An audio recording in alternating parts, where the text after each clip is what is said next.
ایک غریب آدمی کو قرض کی ضرورت پڑ گئی، 1000 دینار چاہیے۔ میں کہہ چکا ہوں کہ درہم چاندی کا ہوتا تھا، دینار سونے کا، اب 1000 دینار لینا ہے۔ تو جس بندے سے اس نے کہا، اگرچہ وہ نیک بندہ تھا، اس نے کہا یار 1000 دینار دے دو۔ تو کہنے لگا کوئی گواہ ہے تیرے پاس؟ وہ کہنے لگا غریبوں کا گواہ کون ہوتا ہے؟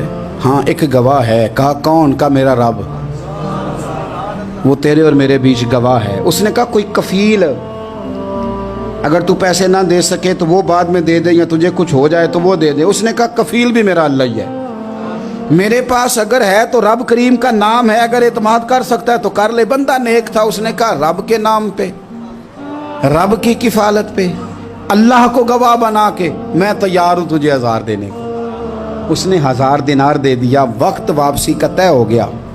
وہ چلا گیا پیسے لے کے۔ اس نے پوری محنت کی کہ میں نے وقت پہ پیسے لوٹانے، پوری محنت بھی کر لی، اللہ نے مدد بھی کر دی، پیسے بھی اس تاریخ کو اسے مل گئے۔ بعض لوگوں کا تو لوٹانے کا دل ہی نہیں نہ ہوتا۔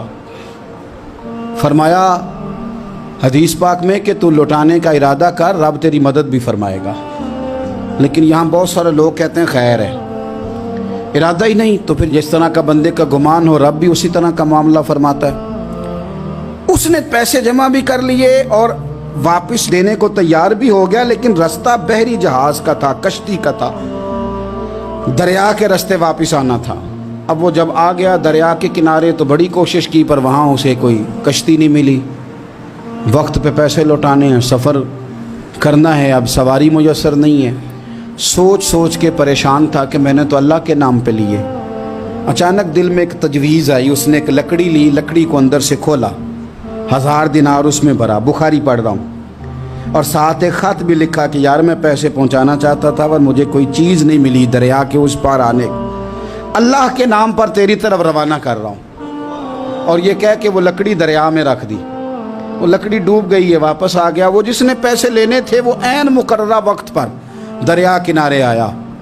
صبح سے سرے شام تک اس نے انتظار کیا۔ دل ڈھلنے لگا تو دل میں خیال آ گیا کہ یار نہیں، اس نے دینے ہی نہیں، جھوٹا وعدہ کر گیا، پہنچا ہی نہیں وقت پہ۔ اب جب واپس لوٹنے لگا تو اچانک دریا میں ایک لکڑی تیرتی ہوئی دکھائی دی۔ کہنے لگا لے جاتا ہوں، شام کو روٹیاں پکانے کے کام آئے گی، ایندھن بنا کے جلا لوں گا، ہنڈیا پک جائے گی۔ لکڑی اٹھا کے جلانے کے لیے گھر لایا، گمان تھا کہ وہ نہیں آیا وعدہ کر کے، اللہ کو کفیل اور وکیل بنا کے اور گواہ بنا کے پھر بھی نہیں آیا۔ لکڑی لے کے گھر گیا، بخاری ہے، اور جب اس کو چیرا نہ کہ میں اس کی آگ جلاؤں گا، کھولا تو اندر سے 1000 دینار بھی نکل آیا، خط بھی نکل آیا۔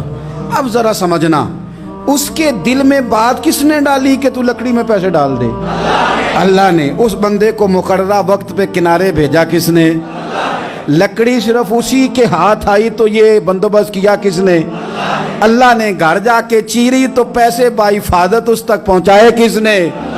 تو پھر ہمیں بھی توجہ اللہ کی جانب ہی کرنی چاہیے، ہمارے پہ دل کی توجہ رب کی طرف ہی ہونی چاہیے نا، ہمیں ادھر ادھر جانے کی، دیکھنے کی، بندوں پر غور کرنے کی ضرورت کیا ہے؟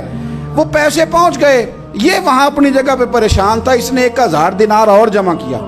پھر دوبارہ ایک دن دریا کنارے آیا، کشتی مل گئی، بیٹھ کے اپنے اس بھائی کے پاس آیا، کہنے لگا دیکھنا مجھ پر بدگمان نہ ہونا، پیسے اس تاریخ کو بھی جمع کر لیے تھے، دریا پہ آیا تھا پر کشتی نہیں ملی تھی، پھر میں نے نا لکڑی میں ڈال کے خط ڈال کے تیری طرف بھیج بھی دیے تھے، لیکن آج میں پھر لے کے آ گیا ہوں۔ وہ کہنے لگا خوش ہو جا، جس رب کو تو نے میرا اور اپنا گواہ بنایا تھا اس رب نے میرے تک پہنچا بھی دیے ہیں۔